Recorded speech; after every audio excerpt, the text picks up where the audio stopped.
All right, let's go ahead and get started.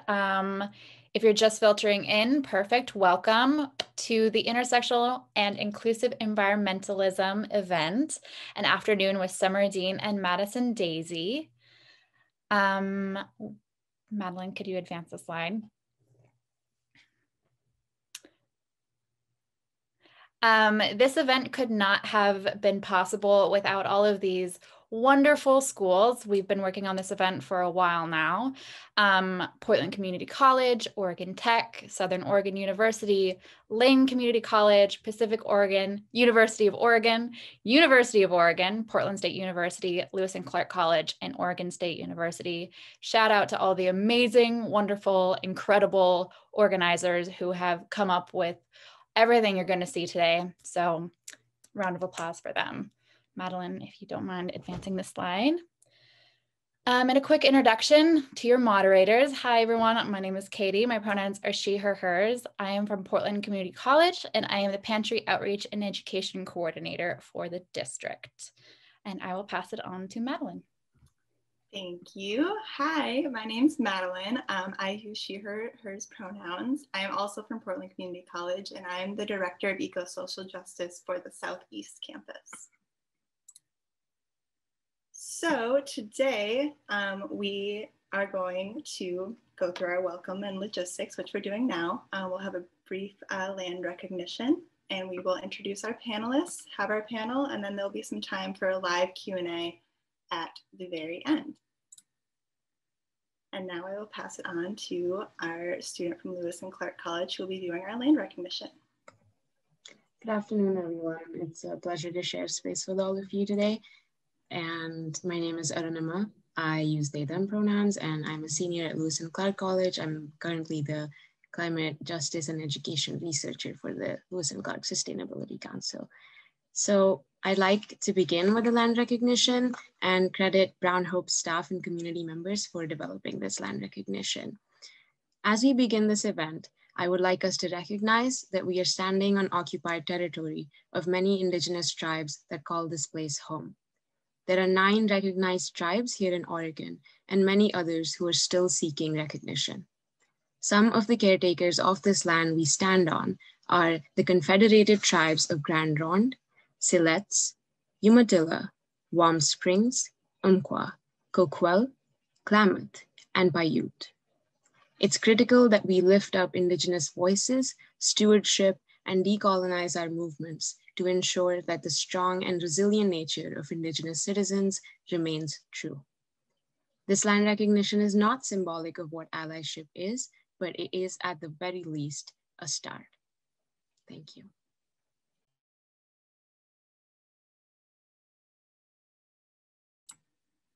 Thank you so much for sharing that with us.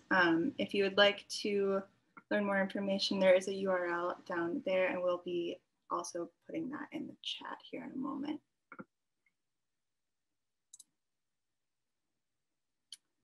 So to kind of center us as we start talking about inclusive and intersectional environmentalism, we wanted to just go through the definitions of all of those things. So inclusivity is the practice or policy of providing equal access to opportunities and resources for people who might otherwise be excluded or marginalized, such as those groups having physical or mental disabilities or belonging to other minority groups. Intersectionality is the interconnected nature of social categorizations such as race, class, and gender as they apply to a given individual or group, regarded as creating overlapping and interdependent systems of discrimination or disadvantage. Environmentalism is the concern about an action aimed at protecting the environment. And here are our panelists for today. So first we have Summer Dean. You can find her on Instagram as Climate Diva. And she is a content creator, writer, and model who's passionate about communicating the climate crisis, sustainable fashion, and low-waste beauty. She's the founder of Climate Diva, her personal platform where she discusses topics ranging from climate justice and politics to sustainable fashion and low-waste beauty. As a climate communicator, she works to turn complex climate information into fun, relatable content that's easy to understand and share with others. She's the creator of Climate for All, a website and newsletter that shares climate and social justice news, makes climate activism accessible, and highlights the women leading the way toward a sustainable future.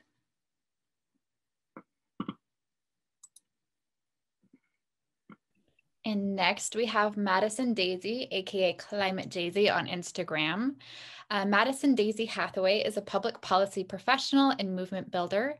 She thrives at the intersection of coalition management, youth leadership development, climate advocacy, racial justice, and social equity. She began her professional career organizing in New York City to help launch the Sunrise Movement and make the Green New Deal a political reality. In Oregon, she spent the last few years working on a statewide clean energy coalition called Renew Oregon. And there she spent 2 years coordinating advocacy efforts with diverse stakeholders for the Clean Energy Jobs campaign. Through that campaign, she trained hundreds of Oregon youth on how to advocate for their communities as climate impacts worsen.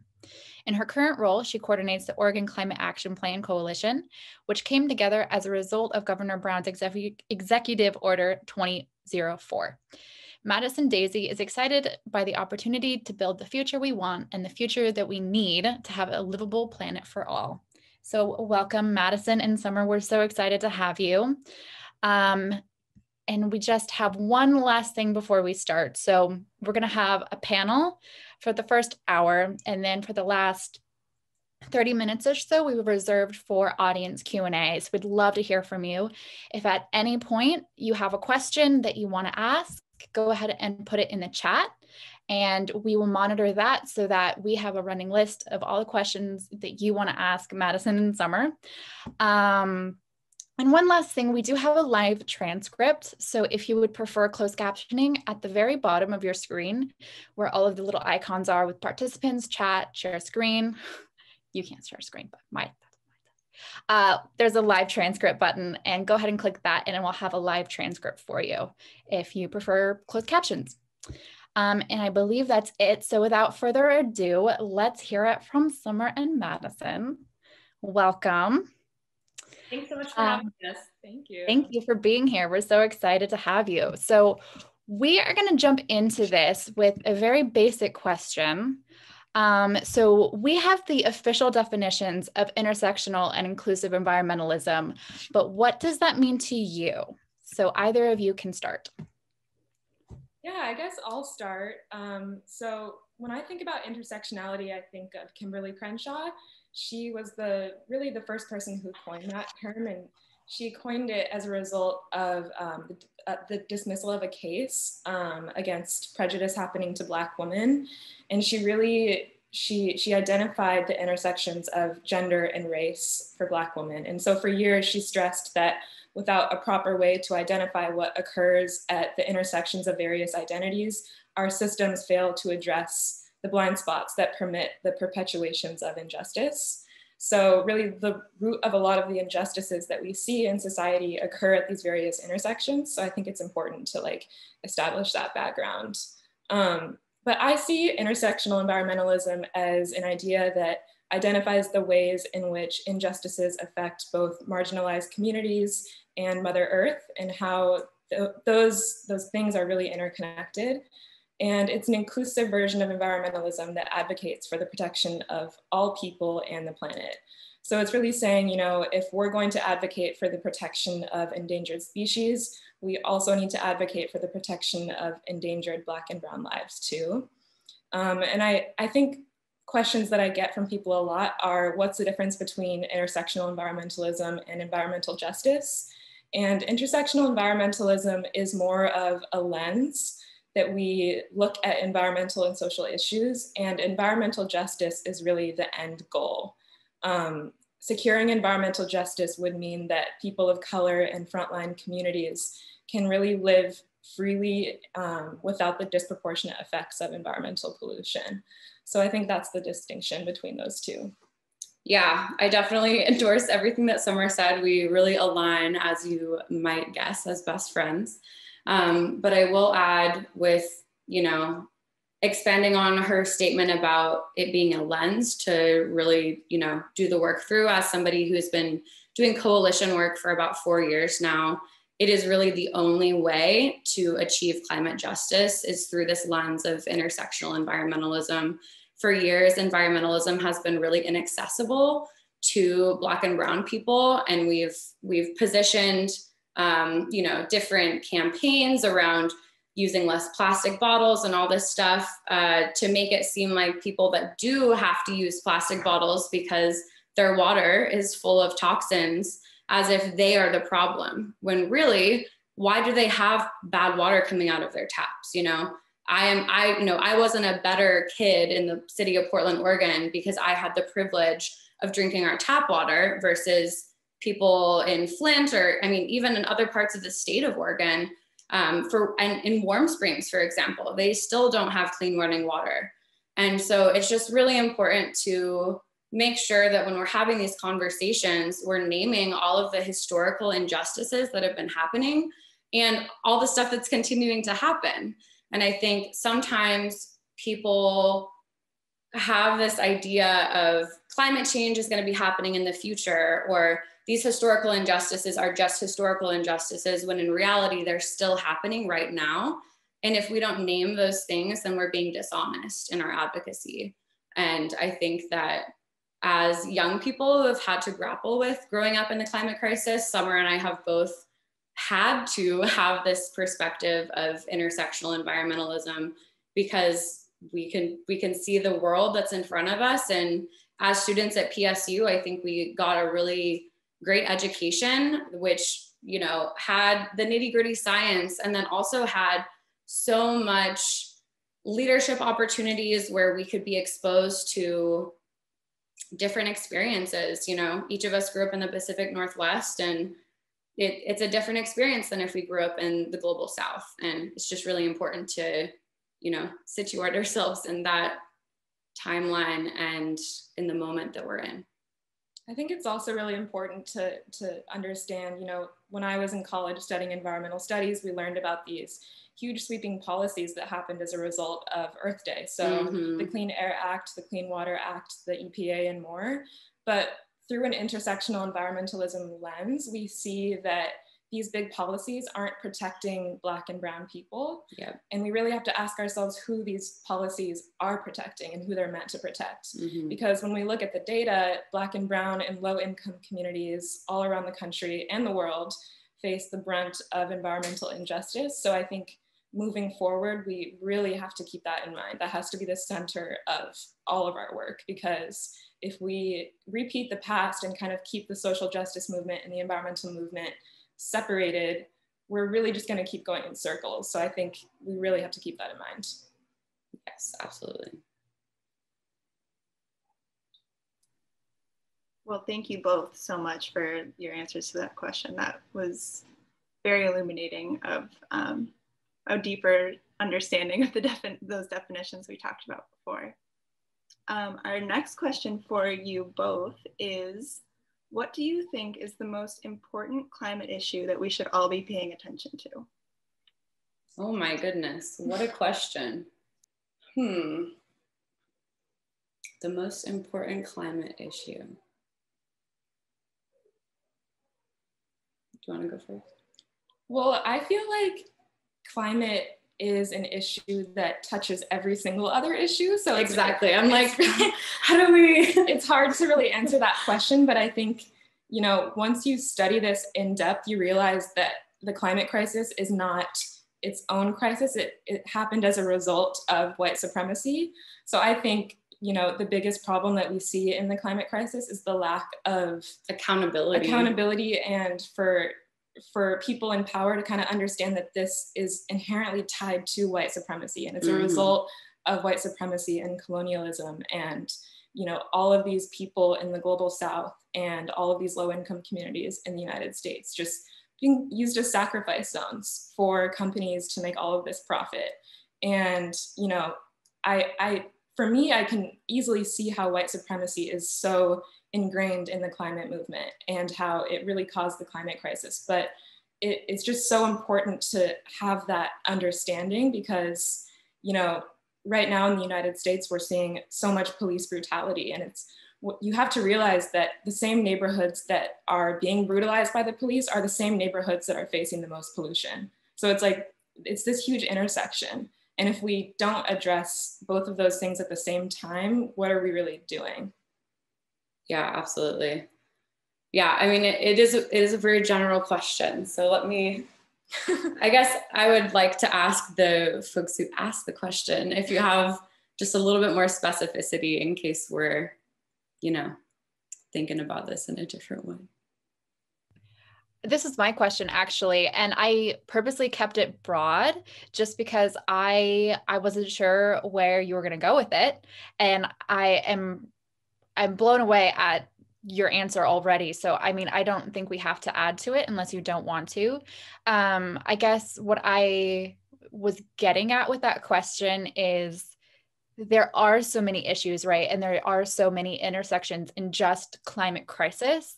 And when you touched on lack of accountability and colonialism, like it's all so intertwined that it's hard to really like say straws are the greatest issue facing us. You know what I mean? You can't say that. It's so much bigger and broader than that. So great answer, which actually leads me into something a little bit more hopeful. So we have this climate crisis knocking on our doorstep. It's here. But what gives you hope as you continue your fight? Yeah, absolutely. My greatest source of hope has been working with hundreds of Oregon youth from across the state. It is so exciting to be connected to younger generations who have known about this issue for longer than Summer and I have, which like, as young people growing up in a climate crisis, like we feel like we've always known about it. We've had this conversation many times. We're like, where was the exact moment that we found out about this? But a lot of the young people that I organize with, it's always been a fact of their life. Like, and it doesn't lead them to despair. A lot of them, you know, it's overwhelming. It's just this big gray cloud that's following us everywhere we go. And it really influences all of the decisions that we make. I actually recently connected with somebody who I asked them, you know, what they wanted to do next. They were about to graduate from high school and they were like, well, you know, with climate change, like I really need to do blank. And it's this really somber fact. And when I was leaving my time with the Sunrise Movement back in 2018, and we were kind of debriefing the program that we ran, we went around the table and people were like, what would you be doing with your life if climate change didn't exist? And we all just kind of sat there for a second and we were like, wow, like what a table to be at with all of these people that have so many other interests, but because we're growing up in a climate crisis, we make completely different decisions. And that is really a lot. But the thing that I've witnessed in the Oregon youth that I organize with is that they find their personal best way to contribute to the climate movement, whether it's with an hour of time, you know, volunteering, helping me call people, you know, for a lobby day, or maybe they want to come down to Salem and they feel comfortable talking to lawmakers, or maybe they want to write a letter to the editor and, you know, really speak truth to power in a very public way. And it makes me feel really hopeful because regardless of what these youth have going on at home, whether they, you know, are tribal youth and they live on a reservation, or they're inner city youth, or they live in rural areas. I have these really incredible coastal youth leaders who routinely get, you know, honked at, things thrown at them, like they get harassed by people who don't think climate change is real. And they are so resilient and they don't care. They will be out there Fridays for Future striking with Lord knows who saying whatever about them, and they are fearless. And they have to be. We have to be fearless as we fight for a livable future. And that is what gives me energy and gives me hope to do the really challenging work that I do every day. And it's also what I think has like brought Summer and I together as such close friends, is that we have this mutual grief that, like, you know, a new report will come out and we'll be like, ah! And we just know. And that is the way that I feel with all of these youth leaders, even if I've only connected with them once or twice, you know, even if they're just sharing a post because they can't make it to an event. We really get our strength in using our personal skill set and lending it to the movement. And Summer, I mean, knows exactly how to mobilize any person to see themselves as part of the climate movement. And that's what we need. So I'm going to pass it to Summer. Wow, that was an amazing answer to that question. I don't necessarily think that you have to have hope to fight for a livable planet. Ooh. I think a lot of people around the world, they don't really have time to have hope. They're just kind of trying to survive in the midst of all these crises. So I really don't think that you have to have hope, but what brings me hope is really seeing how far the conversation has moved, especially in the past year.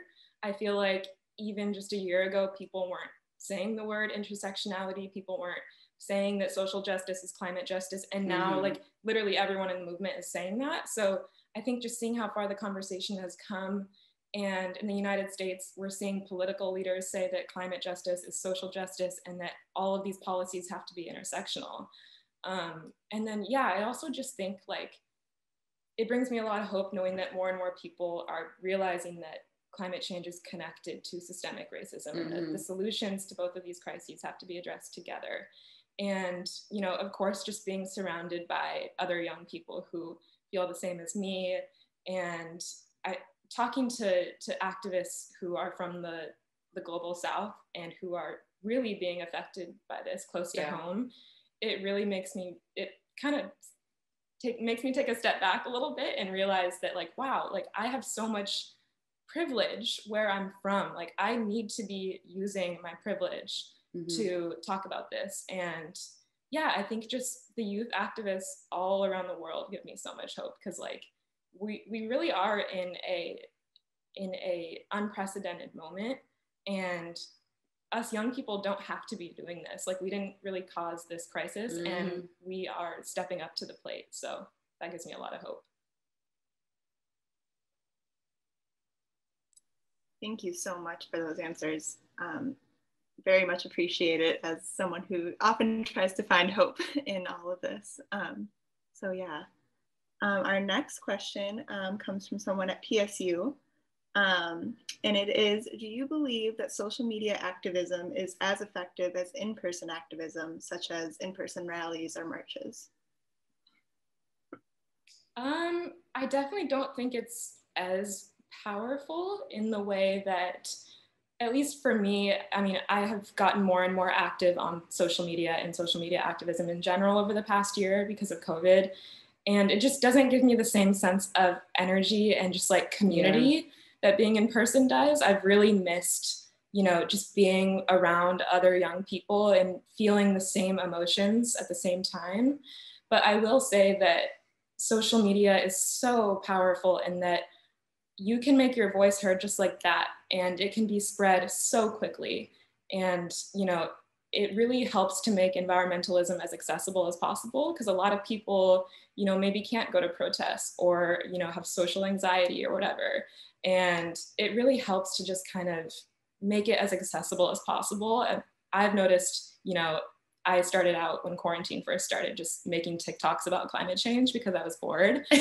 And so many young people resonated with these TikToks because, you kind of use pop culture and kind of blend it into environmental information. Existential dread, don't forget that part. Yeah, and that is so powerful. And, I've kind of turned it into a career of environmental communication online, because a lot of people don't really see themselves in the environmental movement, and environmental information is sometimes so confusing. We get so many mixed messages from corporations, businesses, governments about what's the best way to fight the climate crisis. And so I think, social media is really an opportunity for young people to take our voice back and really, stand in our power and make this information accessible and easy to understand. Yeah, I don't like to think of them as separate. So the way that the question was framed, it made it seem like, is there this one or this one? And you can't separate them. The way that I did a lot of the beginning pieces of my youth organizing with Renew Oregon was through social media. I found that there were youth that were engaging with some of our Instagram posts, and I started DMing them. I started having educational events. I started having social events, because as young people, you know, people are learning about climate change in their classrooms, and then they come home and then there's climate news. And, you know, if there's a big climate chaos event happening, like for example, the fires at the end of the summer in September, that was crazy. I mean, we were all stuck in our houses at various parts of the state. Some of us were dealing with AQI off the entire, you know, it's off the, what am I trying to say? Off the scale. Off the scale, there we go. And anyways, I feel like the best example of the reason why you can't separate this is the Fridays for Future movement. Greta started sitting outside Parliament with a sign, and it happens all across Oregon regularly now. And it was social media that helped her get to that point. And it was also her privilege as a young white woman with, you know, a family that could help her lift up her voice. But when I've asked roomfuls of young people like who their favorite activist is or what gives them hope, a lot of them say Greta. And I was able to actually see her speak up in Vancouver, British Columbia, and she spoke last. She made everybody who was there listen to tribal elders. She made them listen to all of these other speakers. She is not in it for ego. And it is really incredible to see such a young person be so strong in her assertions and her convictions. And she really did start a global movement. And she has raised up young leaders of color and Black leaders and Indigenous leaders at every opportunity. And I am just so glad that this generation of young people have a young woman like Greta to provide that, you know, that piece of community. Like, she's just a girl sitting with a sign, and you can be a girl sitting with a sign, or a boy or a person, you know, like, it doesn't matter. Like, we are all just people with signs who care about climate change, and you can do it from your house. And that's kind of what I think Summer has really expanded on in the last year is you can, you know, environmentalism is for everybody, and it doesn't look the same for everybody. But the way that social media and in-person rallies are related, like, you know, at Renew Oregon, we run social media ads to get people to come to rallies. So it's just, it's hard to kind of parse them apart, because if we have a big rally and nobody takes a picture and nobody takes any videos, did the rally happen? You know, if the media doesn't know about the rally, did it really happen? And one of the things that I learned through my time at Sunrise Movement is, like, you can have a rally of 10 people and you can make it look like it was the biggest rally. And, like, you know, you have young people telling their stories, and it's really just about what happens there. Like, for example, Summer and I did a beach cleanup earlier today, and there was maybe like 20 people, and it was 20 more people helping clean up the beach. And so it's not, a lot of the times I think people think of, like, you know, individual actions being all these different people at home. But if we spread our messages on social media, then that's like millions of more people that maybe didn't realize what they could be doing, especially because all these fossil fuel companies love to feed us lies about, you know, calculate your carbon footprint and this is what you can do. And I'm like, well, how about you just stop polluting and, like, lobbying against all of the environmental legislation I've been fighting for 5 years? Or, I mean, our entire lives. Like, the United States has failed to take any meaningful action on climate policy our entire existence. And we always, in Oregon and nationally, are referring back to these 50-year-old pieces of legislation. 50 years old. Like, we can't keep riding on the coattails of the Clean Water Act, which, as Summer pointed out, only serves a very specific community. I mean, we have pipes all around the country that are not in compliance with the Clean Water Act. And how do we actually get to the point where those are enforced? We have to have lawsuits, which means we have to have lawyers, which means we have to, you know, it's not actually, our laws, our environmental laws are not honest. They're not an honest reflection, or they don't have honest accountability for all people across the country. It's just not true. Yeah, no, it's true. So kind of on the subject of outreach via social media, this was originally a question specifically for Summer, because Summer is absolutely killing it on social media, but I've been following both of you for a while now, and I think you both have something really valuable to say about this question. So I'm gonna ask both of you, what has been the best way you found to grow your audience in a meaningful way? And I think we've already covered this a little bit, but maybe answer it through a scope of like, if someone else wanted to use their own social media platform to do the kind of activism that you do, what would you say to them? That's a good question. I feel like my social media kind of took off unintentionally because I started making these videos during quarantine, and I just kind of tapped into like my own interests. So I would say tap into your own interests and passions. For me, I love sustainable fashion. I love sustainable beauty. So I instantly started making videos about that.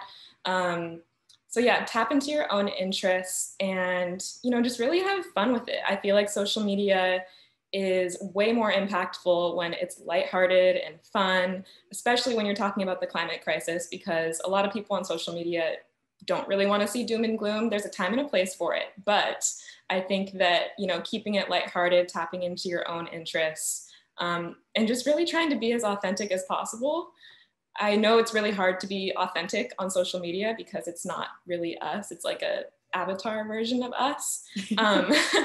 But yeah, like when I first started, I was just doing it for me, honestly, to help myself like process what was going on with COVID and the climate crisis. And it was really just entertainment for myself. So I would say try to do it for yourself more than anyone else. And I think you'll have fun with it.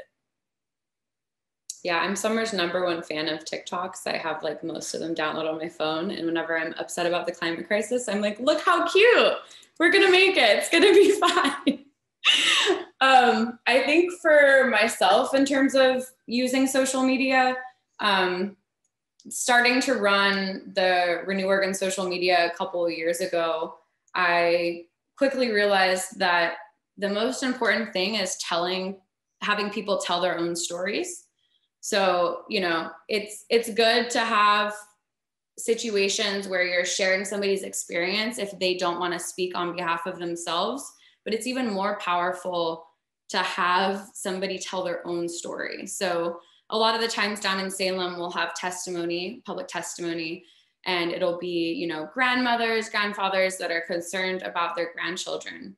And then once I started getting the grandchildren down to Salem, I mean, your jaw just drops when they're like talking about the way that they feel about the climate crisis and how it's impacting their lives. And so I think that the best way to encourage people to use their social media is just to actually speak from their heart about how climate change is impacting them. Or, you know, if numbers are your thing, like make some infographics. Like we need everybody's different perspective and skill set. Some people are graphic artists. Some people, you know, like to make silly videos and help other, you know, or memes, for example. Like I have a friend in New York whose Instagram is Climbing Change, and man, does he make me laugh on a regular basis. He had a great one today.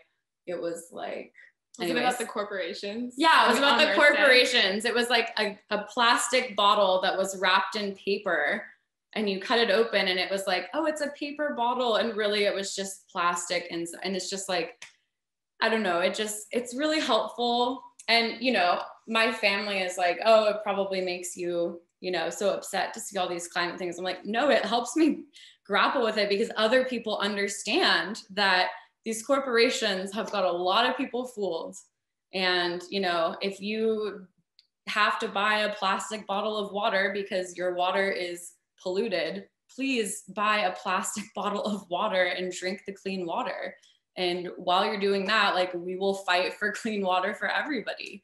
These are just, you know, and so I think just using your own lens and your own perspective is really important. And then also passing the mic. So like Summer has done Instagram takeovers of companies that want their platform to be used for good, right? Not all companies and corporations are the ones that are ruining our planet and evading taxes and all sorts of crazy stuff. You know, there are a lot of good people who work in business and sustainability, and partnering with these types of people is really impactful because it expands our networks beyond ourselves and beyond our schools and beyond our state and even beyond our country. And that's the real way to change the world, as we've seen with the Fridays for Future movement.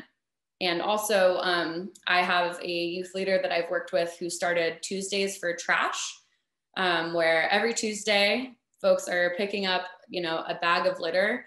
And Sharona Snyder actually does it every single day. So, you know, she also has followers now that are doing it in other countries. And so I just want everybody to tap into their own power. And if you don't want to speak in front of a camera, that's totally fine. Like, make an art project, you know, we all have something to contribute. And that's really what we need Earth Day 2021 to say, is that everybody can be part of the solution to the climate crisis and help our communities be more resilient as it worsens. Because unfortunately, there's no cheat code for solving the climate crisis. And we are just gonna have to deal with, you know, the consequences of colonialism and racism and greed. Really, corporate greed is, you know, at the root of it, unfortunately. Yeah, going off that also, I really think that there's no one right way to be a part of this movement. I think when I was studying environmental studies in college, the first few years, I thought, okay, I need to, you know, be a climate scientist. So I did an internship doing climate science because I thought I really need to be part of the solution, like doing the climate models. And then I realized, oh, wow, like the policymakers aren't doing enough. So then I was like, okay, I really want to be in policy. So then I started doing a lot of political organizing. And then I was like, wait, this information isn't being communicated to the public well enough. So I got really passionate about communicating things online and, you know, being creative. And I've kind of tapped into that creative passion of mine on social media. And I think just it's important to realize that there's so many different ways that you can make a career out of environmentalism and also, you know, really contribute to this movement. And there's not really any one right way to do it. We need everyone doing everything.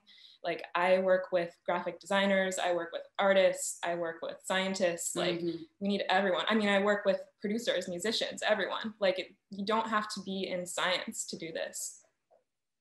Yeah, and I think going off that, like, a lot of people feel shame about the career choice that they have. This happens to me a lot, where people will, you know, be like, oh, I wish I could do what you're doing, but I'm stuck doing XYZ. And I'm like, just because you're doing XYZ doesn't mean you're not part of the movement. Like, we all have a role to play.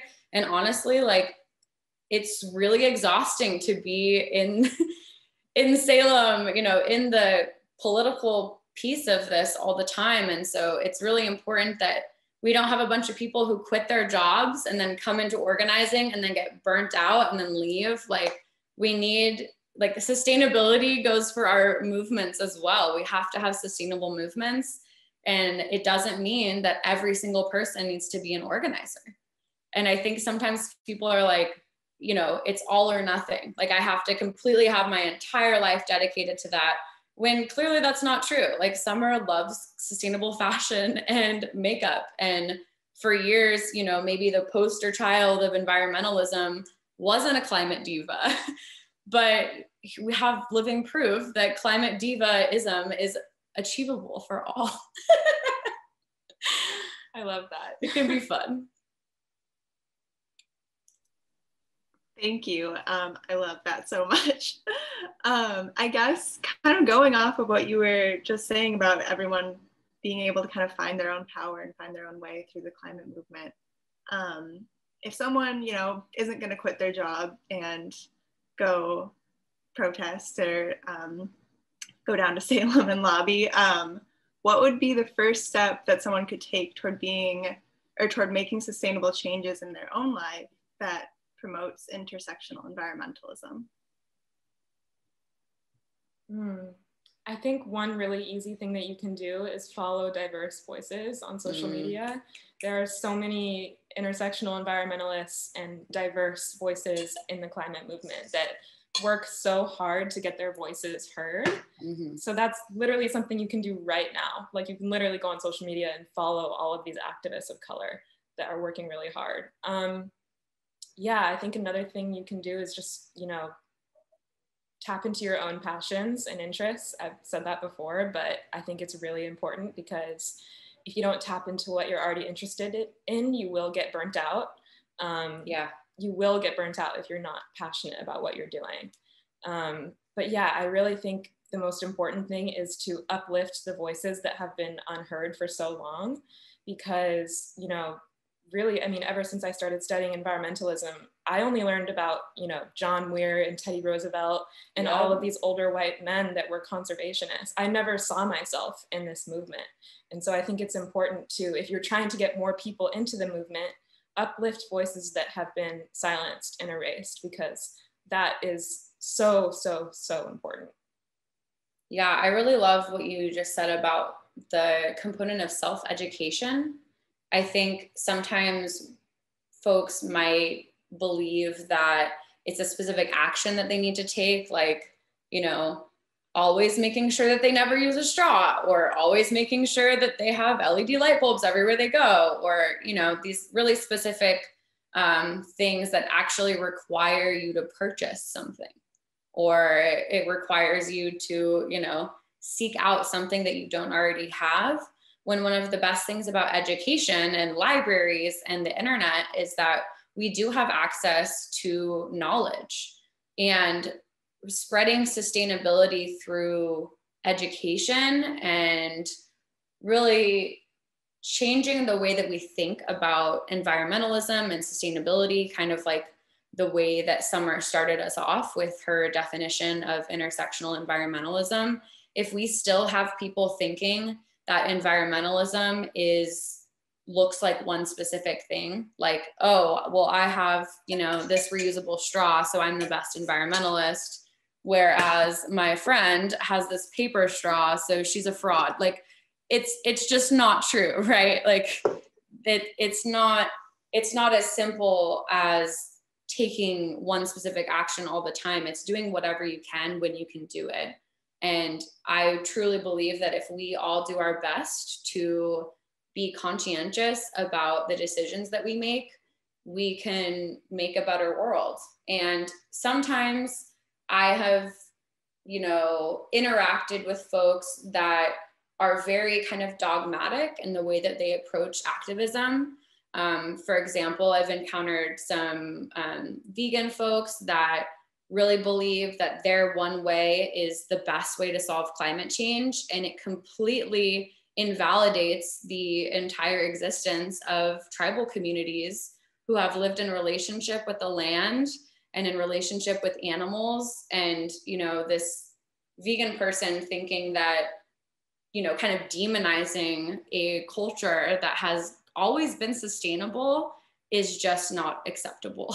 That is not the way that we are going to get more people to change their ways. Doing education through fear is not an effective or compassionate way to spread intersectional environmentalism. And it's really important, I think, for people to avoid the sensational documentaries that sometimes come out that oftentimes spread misinformation because of the way that it generalizes issues. And it makes people think that, like, oh, the best way to stop it is to stop eating fish or stop eating, you know, soybeans, or, you know, the people that are drinking almond milk because they have an allergy to dairy are not the ones that are causing climate change. It's the multi-billion-dollar corporations that are polluting. You know, it's just all very frustrating, but I'll leave it there. Yeah, I agree with you 100%. And going off of that, I think, you know, a lot of these sensational documentaries who are, you know, first of all, mostly produced by white men who are not scientists, bingo, or not a part of the movement. But who knew? Besides that, I think a lot of those kind of feed into this idea that it either has to be one way or another. Like it's a binary, like you're either doing this or you're not, or you're eating meat or you're not, or you're eating fish or you're not, or you're an organizer or you're not. It's like, that's gonna like spin people into inaction, especially if they're not a part of the movement. I've seen it myself, just like, even just talking to my family, they'll be like, wow, like, should I eat this piece of meat? Like, dang, I'm not even an environmentalist now. It's like, well, are you going to waste the food? Like, because that's another issue we have to talk about. Yeah. And like, I don't care if you're not green. Like, we need you to just be a part of it in whatever way that you can. And so I think rejecting that sensationalism and that idea that you really have to be one way or the other, or that any one way is the one way, that's never going to bring us anywhere. And then that's also just completely opposite to the idea behind coalition organizing, right? In coalition organizing, we all are working towards a shared vision, but each group, each stakeholder has a completely different set of circumstances from which they're advocating. Farm workers, for example, have a much different perspective on climate change than a rancher in Eastern Oregon, and both of them are being negatively impacted by climate change, but the way that they are part of the solution, it's different, right? So it's just important not to generalize and sensationalize these issues, because it alienates so many people when we do it that way. And, people coming into the movement are not going to come here out of shame. They're going to come here because they want to make the world a better place. And if you want to join us, like, all you have to do is want a better future. And that's the only prerequisite. Yeah, I think that's great. And something you said, Summer, about environmentalism almost coming across as binary. You're either an environmentalist or you're not. That kind of leads into my question about someone who wants to get into environmentalism, and maybe they feel like they have to change their whole life. It has to revolve around all the sustainable things that they can possibly do. But obviously that's not viable for anyone. We're not born knowing all the things. So when it comes to someone who's like just getting into environmentalism and educating themselves, where would you suggest they start?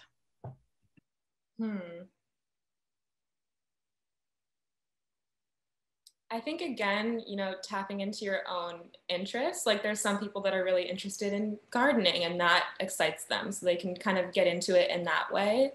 I mean, for me, the thing that brought me into this movement was I was living in Florida along the Gulf Coast when the BP oil spill happened. And I think that really just ignited something in me to at least try to make a change. And after that, I just started doing a lot of research and just kind of learning, all of these things about the climate crisis and pollution and all of this stuff. And I definitely felt lost at that time. And so I think one really easy thing that you can do is just look up like organizations that are working for change in your community, and just go to a meeting and see what they're about and see if it's something that you would want to join or help out with like a few times a month. And then you can obviously do like all the lifestyle changes if you want to. Like, you can eat less meat, take the bus more. I think being an intentional consumer is really important. We really have to rethink our relationships with items and things, because fast fashion and consumerism is really almost at the core of a lot of these problems. So I think that's one easy thing that you can kind of focus on in your own life, is really thinking deeply about like, what are the items that I'm letting into my life? And like, am I actually going to use this, or am I going to throw this away in a few years? I think that's something I've really been focusing on in the past year, is just being really mindful about what I'm consuming. And that often leads me to learning about, new issues and learning about new things that I can do. Yeah, I think also acknowledging that there are a lot of people that have come into environmentalism and sustainability without really knowing it. For example, like I grew up using Tupperware from, you know, previous products that you've used, like jars, and, you know, sustainability has been happening in communities that don't have access to funds for a long time. And it has been looked down upon as if it's like, oh, you're like, you know, keeping your old margarine jar, you know, whatever it is, your peanut butter jars. And that somehow that's, you know, less cool than the person who came to school with a brand new piece of plastic that was made from fossil fuels. So I think really making sure that people feel like all of their little actions that they're taking within their own power is enough. And that if they have access to doing more and they want to do more, that they can, but that taking action with your peers is sometimes more impactful than, you know, trying to reduce your plastic waste or trying to change your diet to the extent that it's alienating you from your family and your culture. That's something that I've actually had a lot of conversations with youth about, is just like, you know, I want to be vegan because I know that the beef industry is yada, yada, yada, but like, it's actually part of my culture. And, you know, when I decline the food from my mom, like she is offended. And there's no reason that you need to reject your culture or change the dynamics between you and your family members due to climate change. You know, you didn't cause climate change. You didn't make it so that we have an unsustainable ranching system, you know, like that's not it. And so if what you can do in your community is get people registered to vote, or you can, you know, think about different ways that people can carpool to get somewhere together. And when people are carpooling, getting somewhere together, when you're lower income, it's so that you can split the gas money. And all the people that maybe came to the rally in single passenger cars have higher carbon emissions than the people who split the gas out of need for funds. And so really trying to reframe, like, what does sustainability really mean? Does it mean every single person has their own personal single passenger electric vehicle? Or does it look like mass transit and, you know, people carpooling? And instead of it being uncool to have 4 people in your car, it's like, yeah, there's 4 people in our car, we're being real efficient, you know, like it's, I really struggle when I hear folks be so concerned about the ways that they need to change their entire lifestyles to accommodate the emissions of huge corporations. Like you can do what you can when you can do it. And that is the trick. You know, it's, you don't have to alienate yourself from your community to be part of intersectional environmentalism. And that's what intersectional environmentalism really is about. Mm-hmm. It's about, you know, really appreciating your own culture and your background, because mm-hmm. a lot of, you know, communities of color have always been living sustainable before it became cool.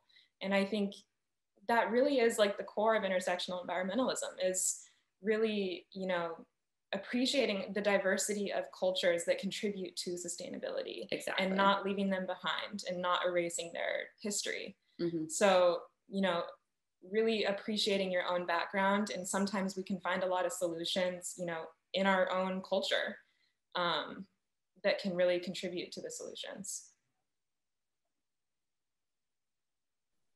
Absolutely. Yeah.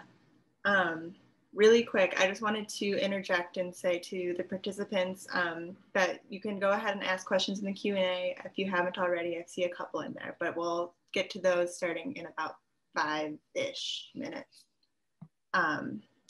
But I'm feeling a lot of like anyone can do this. You don't have to be this certain kind of person in order to make more environmentally sustainable choices. And so I guess through that, I'm hearing a lot of like hope, which kind of leads into this next question, that is, what has been your most joyful experience participating in environmentalism / the climate movement? Well, we've had a lot together as well, so that's an interesting question. I'm gonna let you go first, Summer.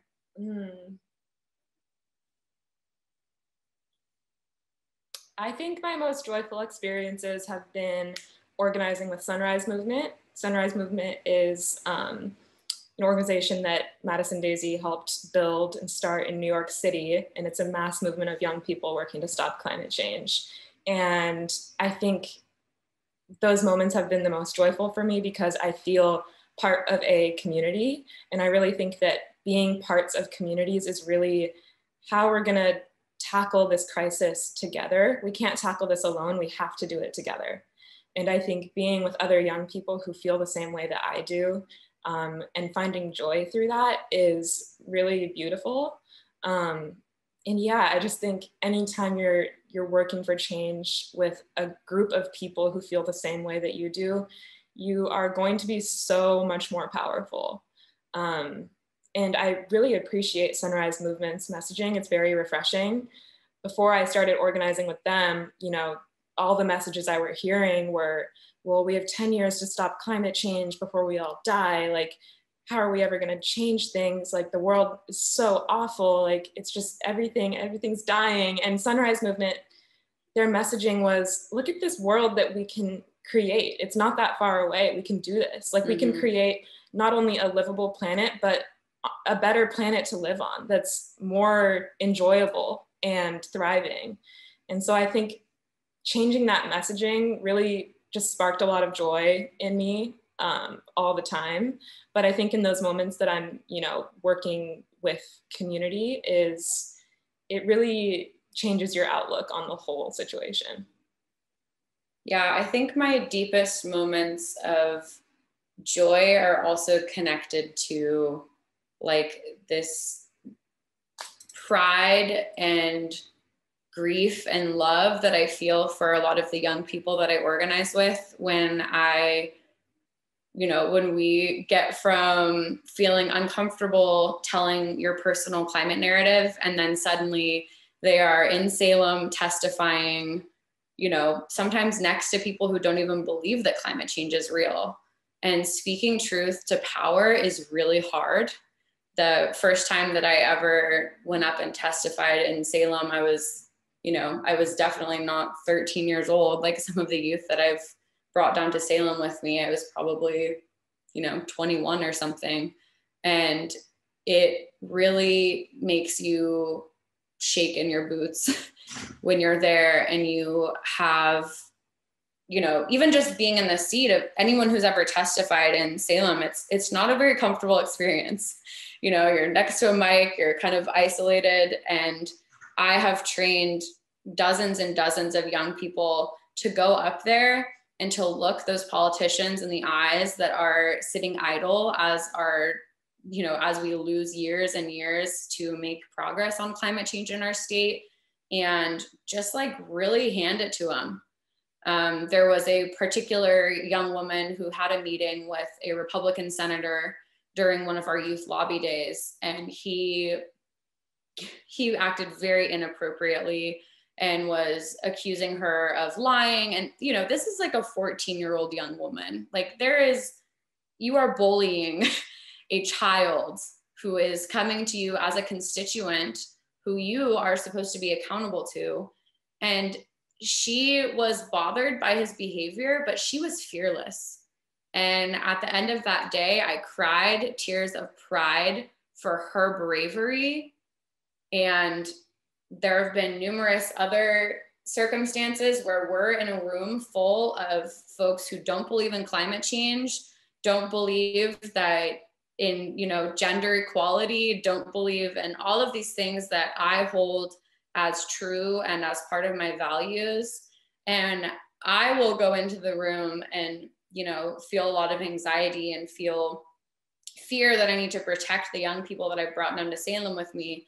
And some of them, this is the environment that they've grown up in. I had the privilege of growing up for the most part in Portland, where people were like-minded to me, and they didn't take as much action as I'd like them to, which is why I wish Summer and I had grown up right next to each other, because we would have been plotting and scheming at a younger age. But instead, we met when we did, which is great. But it's just like, sometimes you don't realize the privilege that you have just to be around people who generally agree with you. And in particular, don't go out of their way to disagree with you.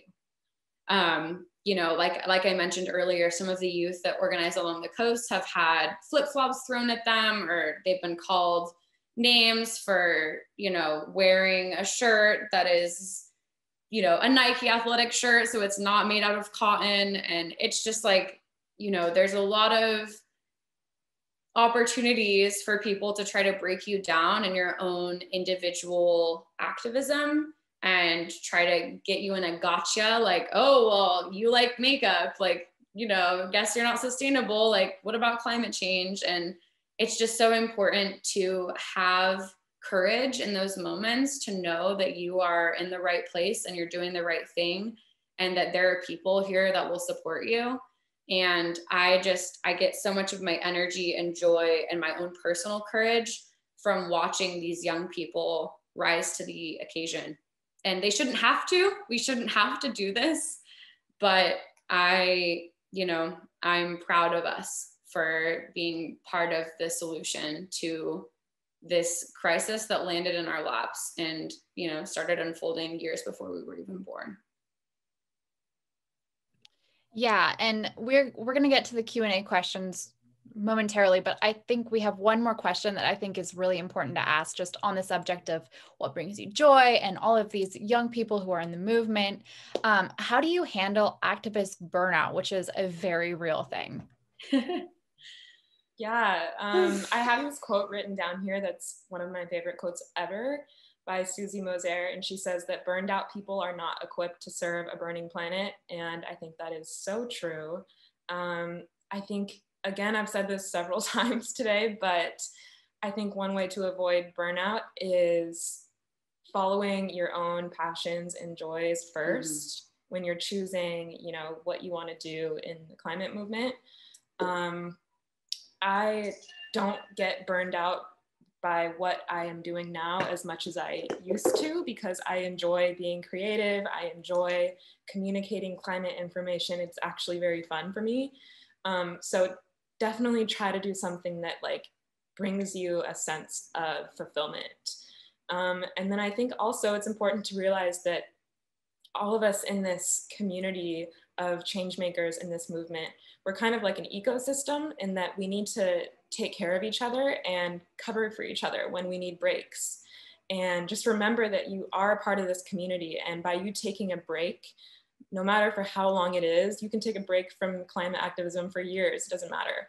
There is a community of people that's here to, you know, take up the work that, you know, you're taking a break from, and we all are here for each other. And we should allow each other to do that. I take breaks from, you know, doing climate work a lot to focus on some of my other passions that I have. And I try not to make myself feel bad about it, because I know that a lot of these powerful interests rely on us being burnt out in order to fulfill their missions. A lot of these fossil fuel companies, a lot of white supremacists, they rely on us feeling a sense of despair and burnout and feeling like we don't really have much power. And I think there's a lot of power in rest, and there's a lot of power in feeling joy. So it's really important to really schedule that into your life and rest, and don't feel bad about it. Like, take naps whenever you can. I personally, when I get overwhelmed about the climate crisis, I take naps, hang out with my family. I like to be creative, do whatever just brings you joy.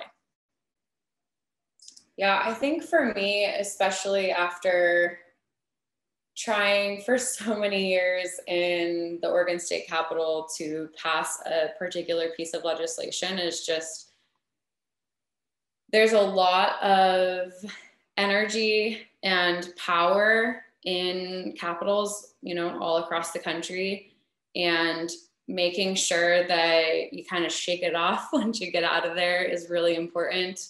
In particular in Oregon, Willamette University is really close to the Capitol. And so in this last legislative session that I was down in Salem constantly for, in the short session in 2020, I made sure every single day to go and sit by this little creek. There's a bunch of flowers. It was February and, you know, getting into March, and just those brief moments of calm where I could close my eyes and be in tune with nature, and just, you know, try to minimize all of the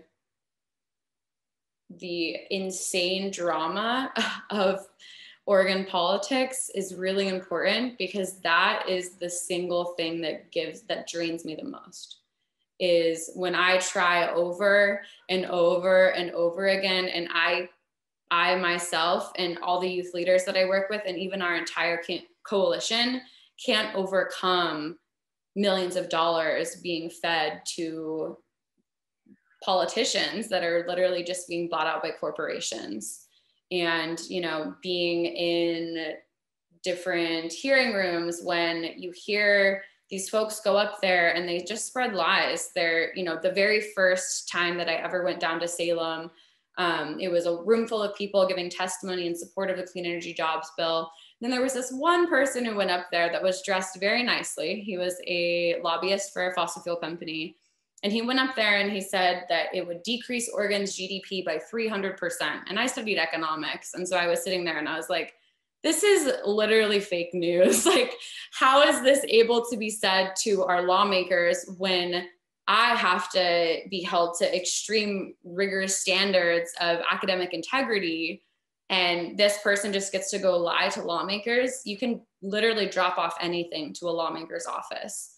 And so that was part of how the youth that I mentioned earlier got completely harassed, is he snatched this graph out of her hand where she was showing, you know, the science of climate change and how it's happening. And he was like, you know, this isn't true, and drew all over it and kind of ripped, you know, it was just, it is very challenging to grapple with the fact that at the end of the day, we only have so much power, even when we're a large and diverse coalition. And if we don't take the time to have timeouts and realize that, like, it's not about how much effort we're putting in. There are just these forces that are way bigger than us, that we can keep trying our personal best. And it's not like at first you don't succeed, try again, and like next time you'll get it. Like, it's not like that. It's a long-term project. And if we have a bunch of people who are really in it in the beginning, and then we demand them to give us every ounce of themselves, which is unfortunately what I accidentally do a lot of the time. And then I myself get really burnt out, and I recharge with my friends. I recharge with Summer. We go on hikes. We hang out with, you know, animals, go to Summer's mom's house. Funny story, actually, we went to Summer's mom's house in September to have a little Climate Daisy and Climate Diva vacation.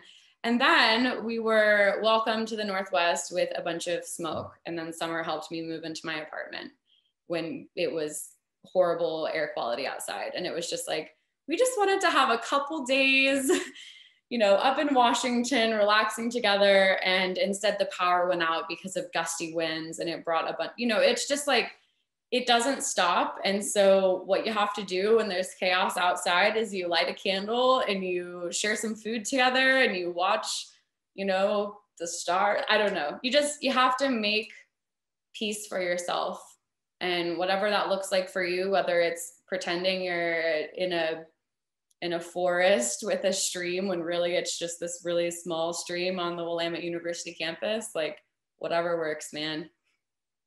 Just got to recharge. Otherwise, we're all going to be burnt out forever, and it's not going to work.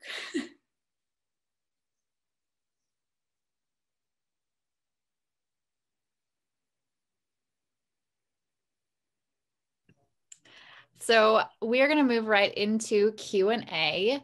So it looks like we have a few in the chat. We also have a few from the registration form that we sent out. So let's start with Seema's question. How do you feel about the idea that climate anxiety is a white phenomenon? Do you want to go first? I feel like you feel very strongly about this more than I do. This is an interesting one. So Summer and I's mutual friend, who can be found on Instagram at Brown Girl Green, has a really great dialogue about this exact question. And, you know, this is probably the most controversial question that we will be asked today. And because we haven't had a particular conversation with the person who wrote this article asserting that climate anxiety is a mostly white phenomenon. And so I don't know this person's full intentions because I've never met the person who wrote the article, but I will say that I felt like it really invalidated a lot of the experiences of youth whose parents are farm workers, or youth who grow up on reservations, or youth who, you know, really have deep anxiety related to their relationship with the land and how it's being forced to shift. This is especially true for Oregon tribal communities where their first foods are being threatened, their harvest timelines, there's less fish in the water. And so to call climate anxiety a white phenomenon really kind of oversimplifies it. And it also kind of indirectly puts somebody like Greta down, right? Like, is Greta's climate anxiety where she told her story and she ended up getting press for it, and then she passed the mic off when it was time to do so, and all these other people have gotten called into the movement through her activism? I think it really erases the experiences of these tribal youth, and it also erases the courage that it takes to go and sit in front of parliament by yourself.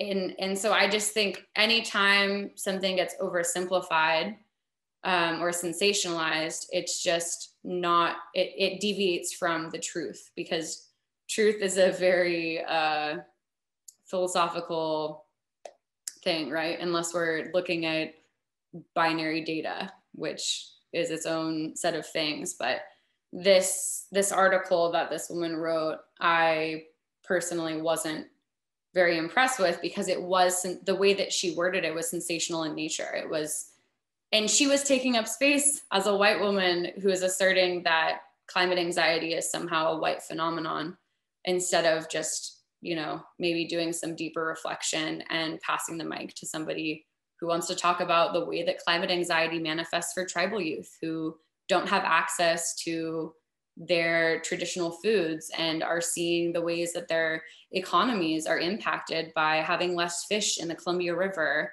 or not having clean water on their reservation. It's just it just simplifies it and erases the experiences of all of these different youth.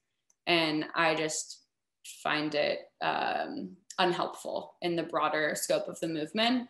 But I really do encourage folks to take a look at Round Girl Green's post about this, because there's a lot of subtle nuance. And as I preface this answer, I have not spoken to the person who wrote this article, so I don't, you know, I only know what I have read, and I generally find it helpful to make these types of statements. Yeah, I think I had never heard anyone make that statement before I read that article that you're talking about, but there's this really good article that I think everyone should read by Mary Heglar, who is a phenomenal climate essayist and writer, and she wrote an article that was titled "The Climate Crisis Isn't the First Existential Threat." Yes. And it talks about how Black communities and communities of color have always had these existential threats of racism before the climate crisis was a threat to everyone. And so while I think it's important to realize that climate change isn't the first existential threat, I do agree that it's not a white phenomenon. Like, communities of color they've had these existential anxieties for so long. They were probably the first people to have these anxieties. So yeah, I think I'm still trying to form my opinion on that. But I do encourage everyone to read that article by Mary Heglar. It's called, thank you, Amelia. Yeah, someone just dropped it in the chat. So yeah, I encourage everyone to read that. Wonderful, thank you. And thank you to the person who dropped that in the chat. I guess the only other thing I'll say is that I have seen in, online forums that people love to have like the hot take on Twitter or on Medium or wherever they want to publish. And I just want to make sure that the folks that are having these hot takes are doing it not from a place of ego, because a lot of the time when it is a hot take, it is from a place of ego. And that's why, I'd love to speak with the person who wrote this article, but from what I've gathered on the internet, it does kind of seem like it's like a hot take, controversial statement, which I just generally find unhelpful for, does this bring us closer to our goal of getting people to understand how we arrived with this climate crisis and what next steps to take? Or does it kind of like keep us right here, like maybe having these micro conversations that are not getting us closer to our goal? Absolutely. Our next question is, given the systemic causes of climate change you've highlighted and the fact that capitalism's means of production rely on exploitation and endless extraction from both workers and the earth, do you believe that the climate crisis can be solved if we continue to have a capitalist global economy? Yeah, I think that's like the core question of the climate crisis. I feel like that's the core question that it always boils down to. And capitalism at its core relies on unsustainable growth. So we really have to ask ourselves, like, can we find solutions through this system? But we also have to ask ourselves, like, can we move on from this system in this fast amount of time? Like, can we actually transform this system in whatever, I think it's like 6 years now that we have to reduce emissions to prevent the most catastrophic effects of climate change? So we really have to ask ourselves that question. But I think that we can do both at the same time. In my work, I partner with a lot of sustainable businesses. I partner with a lot of sustainable companies. And I do find myself having that like internal conflict a lot of the time, where I ask myself, wait, like, is sustainable consumerism a solution? But I think we do have to have some level of it, because we need to transform these businesses and their business models. People need items, people need food, people need all this stuff. And even when we transform systems, there's still going to be businesses. People are still going to be making goods. And I think it's important to highlight these brands that are really doing great work. I work with a lot of brands that work with artisans and people who really, create things handmade and, work with the earth. And I really think that's what we need to transform our economy to. So I think it's definitely very nuanced, and I think about this like literally every day because I work with sustainable businesses all the time. So yeah, I think it's just like a longer conversation.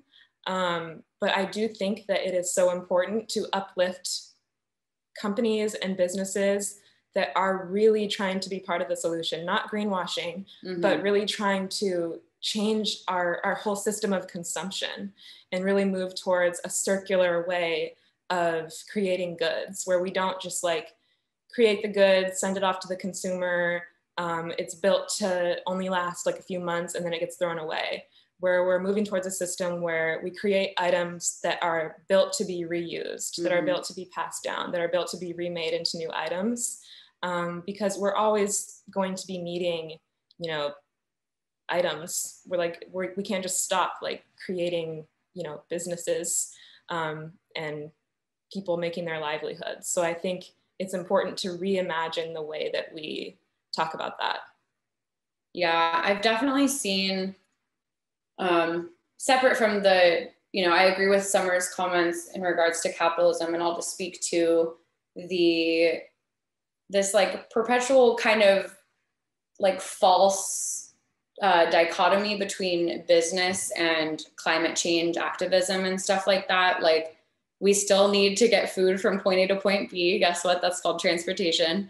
There's just so many pieces that it's not as if we can erase the need for XYZ goods, and constantly kind of demonizing every business is not honest. And for me, like honesty, authenticity, and transparency are some of my biggest personal values in leadership.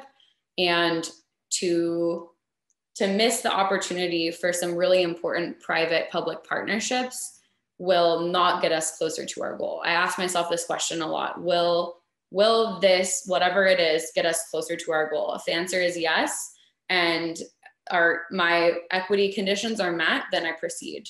And so it's really important not to think that, you know, these are complete polar opposites. We work with different businesses in the coalition work that I've done.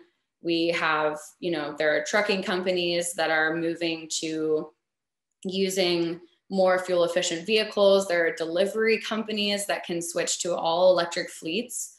And a lot of these are, you know, stop and go dirty diesel automobiles. And if we, through our influence, can encourage them to be early adopters of new technologies, we're not only growing our economy and our state of Oregon, which we can't just abandon. I think one of my biggest frustrations as somebody who did study economics is this idea that economics itself, the economics of a state, is inherently capitalist. It is one form of an economy.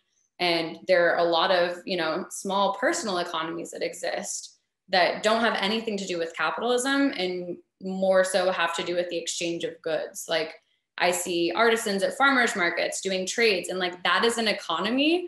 It is just a specific type of economy, which I personally prefer over, you know, Walmart taking over entire towns and putting a bunch of small businesses out of business.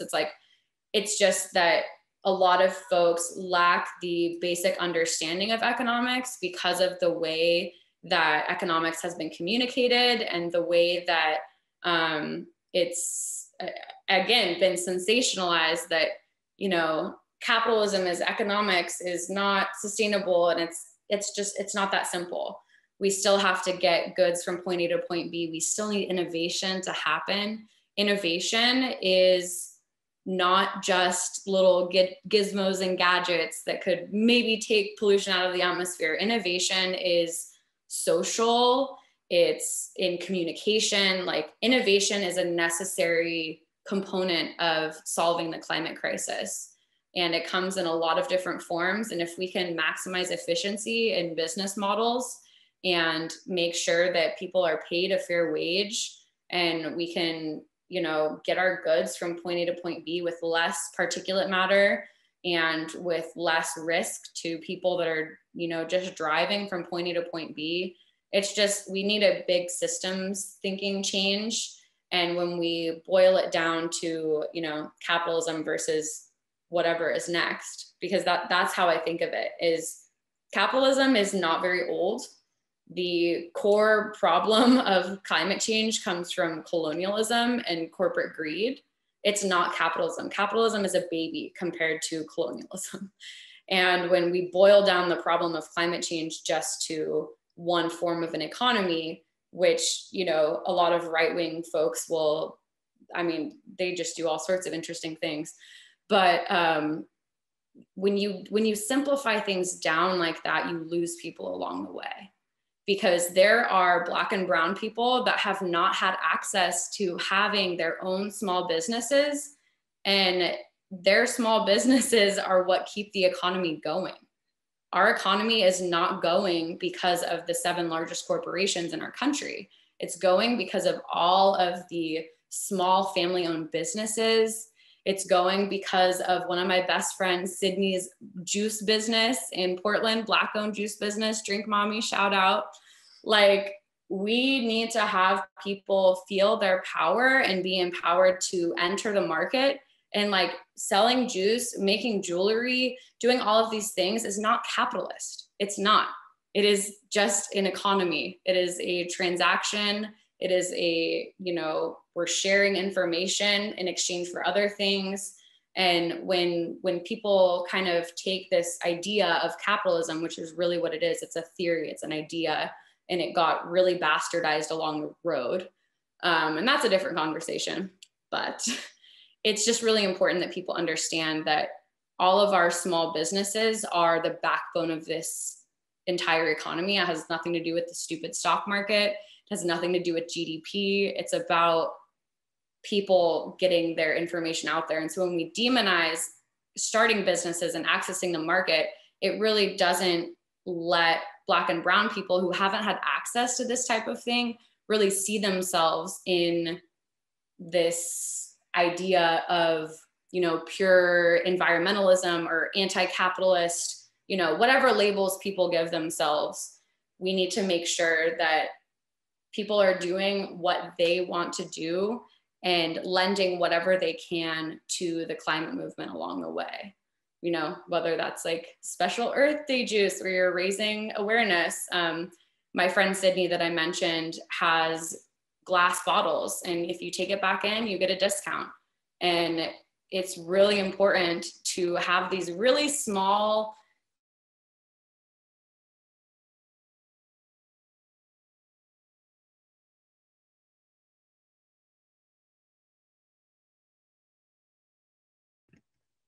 We're lagging on everyone's end, not just my end, right? Yeah. That is correct. Yeah. Okay. All right. We'll just wait a couple of seconds to see if they can come back. Okay, we're good. What happened? You froze and went silent for probably about 15 seconds. Oh, our internet must have crashed for a second. Anyway, yeah. We can hear you now. I'm done with my rant. It's okay. Anyways, don't blame small business owners is my final statement. I think that's a great final statement. I think we have time for maybe a quick answer to one more question. And I think this is a really good one. How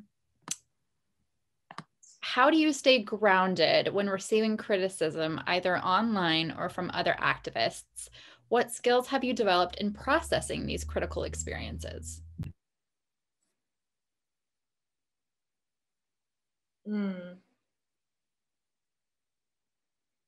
I think receiving criticism is a really important part of just being a human in general. It's important to learn how to take criticism and not immediately get defensive. I think we all make mistakes, especially in this movement where we're like all learning so much and just trying to be better for our community and trying to be better for our planet.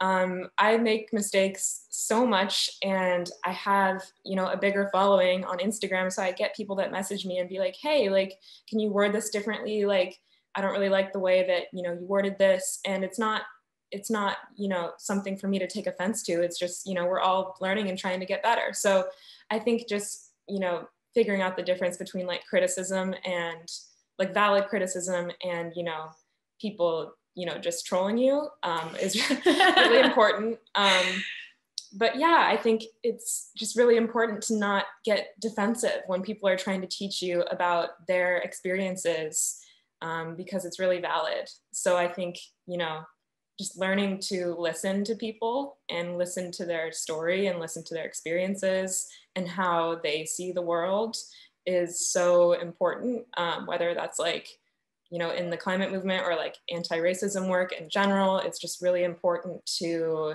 not be defensive when people are trying to, you know, tell you how to be a better advocate. Yeah, absolutely. When I first started my job with Sunrise Movement, I learned a very particular kind of structure of how to give and receive feedback.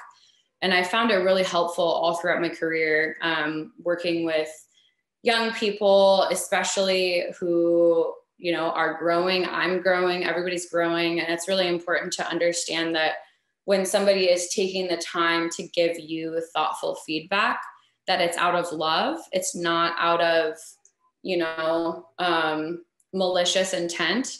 And sometimes I found that when I'm, you know, unpacking a piece of feedback, that maybe there was a misunderstanding along the road, and that it's not necessarily, I see the person worded it as kind of a criticism, but really feedback comes in many forms. And so when delivering feedback using the structure that I was taught when I was first employed with Sunrise Movement in New York, is just making sure that you are providing a path forward.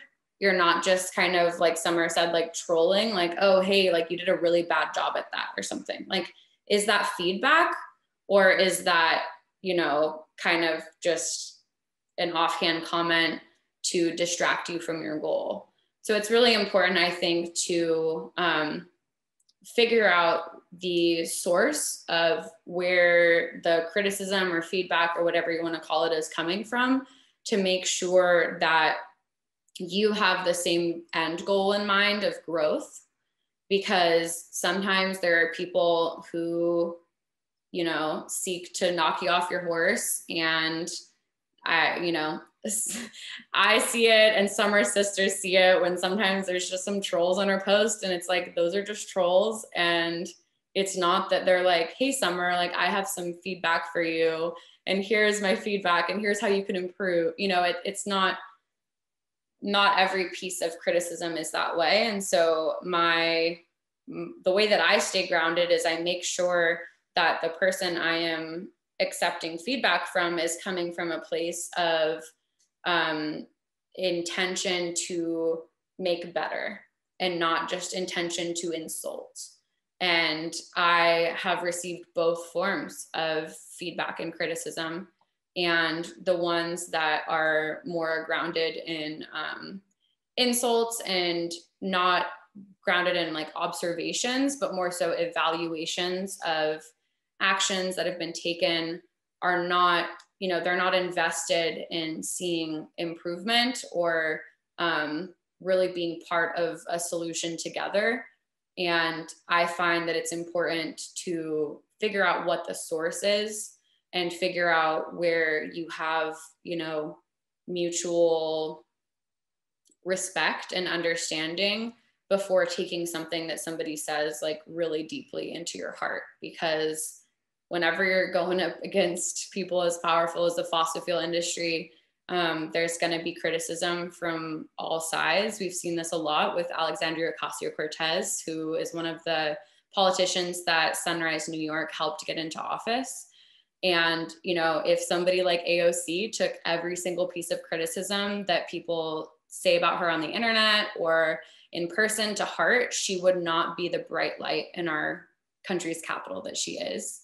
And so it's really important to make sure that when you're receiving feedback, it's like rooted in intention for growth, because otherwise it might be distracting us from our path. And of course, huge caveat for equity missteps. If, you know, if you're receiving feedback and it feels harsh because you messed up in a situation where you're speaking over somebody, you're speaking about somebody's experience without permission, that is its own separate category. And the stuff that I've said about, you know, accepting or not accepting, that's the huge caveat, is if you are acting out of alignment with your values and you are, you know, out of alignment with equity principles, then you need to be called in by people sometimes and debrief it with your friends and your family, not with somebody who's given you a piece of tough feedback.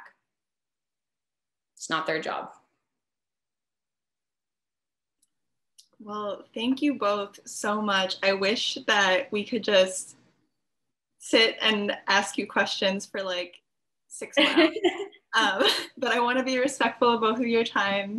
And I just want to say thank you so much for sharing your time and your thoughtful answers and all of your insights with us. I think it really helped make this Earth Day feel a little bit more hopeful and a little bit more intentional. So thank you so much. And thank you to everyone who attended, and thank you especially to Katie, who did a whole lot of work and a whole lot of labor to make this happen in the first place. But yeah, that is all we have time for today, unfortunately, but thank you all for coming. We really appreciate it. Thank you so much for having us. Yes, thank you so much. This was so much fun.